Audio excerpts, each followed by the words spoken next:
Hey, it's the Book and His Boss. I'm sports columnist Pat Caputo. This is my boss, Jeff Kuehn, the sports editor, the man who keeps me in charge. The man who's got his nice looking tie on today.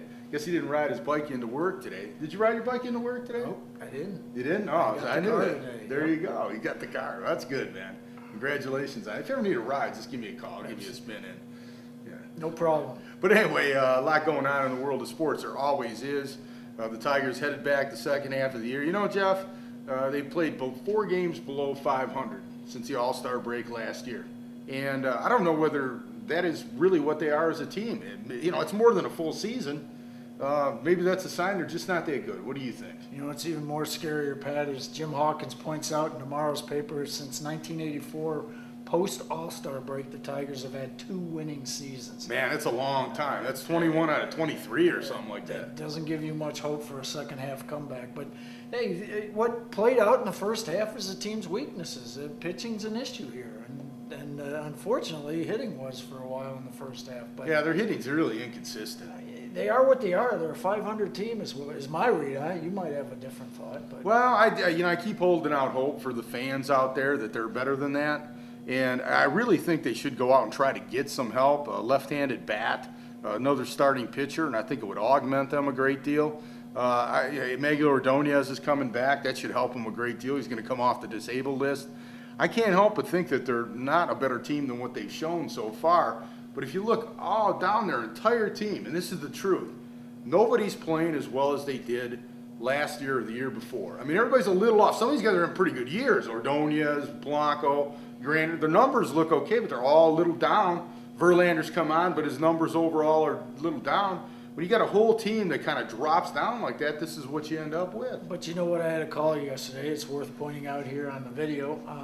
The guy said, how come we always accentuate the negative? They did the young guys this year, the Cleet Thomas and Matt Joyce. Was he talking about my comment? No, you? I never write anything negative about the Lions. But that was a good point. They have had some contributions from the young guys, and we thought there wasn't anything down there on the farm to begin with. Well, I think that a lot of people have gotten on Dave Dombrowski about his deals, but there's 2 things about that. One, I agreed with him after it was all said and done. I didn't like the Renteria deal at first, but when they coupled it with the Marlins deal, hey, they're going for it. They're doing it. It made some sense. Right. And people have been really getting on him about it, but most people who loved it at the time, that's why they sold so many tickets. They're selling 40,000 tickets a night. And the Lions are having trouble selling season tickets, so that tells you that the Tigers still have some popularity there. And the second thing is, they did do a good job, even though they lost all these guys, of developing players. That goes on Dave Dombrowski. And the Galarraga trade was a savior. So he's had the trades not work out for him. They've been a disaster to this point. Even Cabrera's not hitting as well as he normally does. But the minor league system, and the fact that he made a deal for a starting pitcher who's been their best starter this year, and that was, they gave up absolutely nothing to get that kid, says that he still knows what he's doing. Right. Agreed. Now, coming up here, Kevin Jones was released by the Lions early in the offseason. He signed with the Chicago Bears.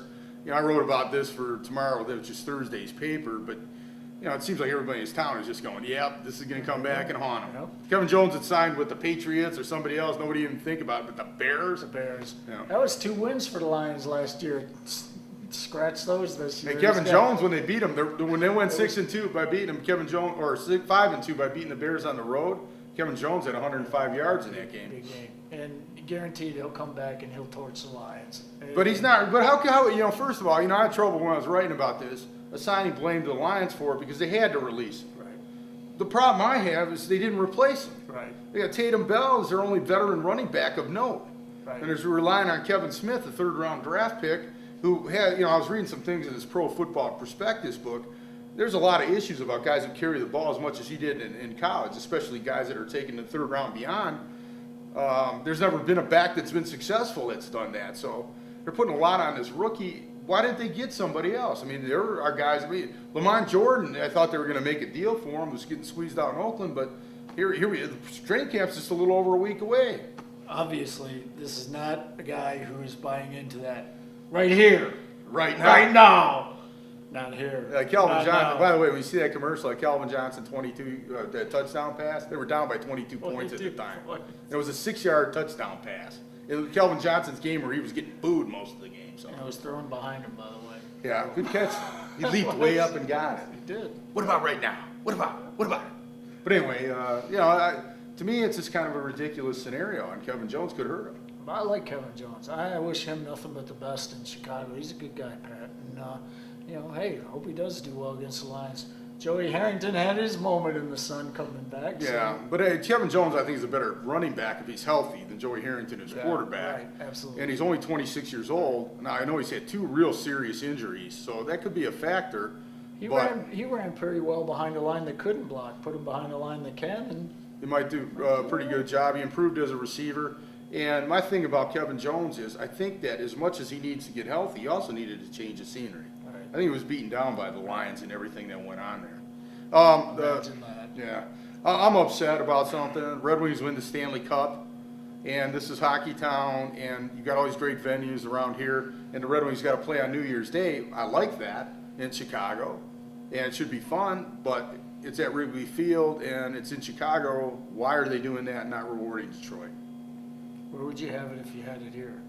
Well, ideally, it would be Michigan Stadium, and they'd play Toronto, but Michigan Stadium's under construction, and I've been told that the logistics of that aren't good, that you can't park on the golf course in the wintertime, you can't park at the Pioneer High School like you do, so it'd be really hard to get 100,000, but they would get 100,000 people.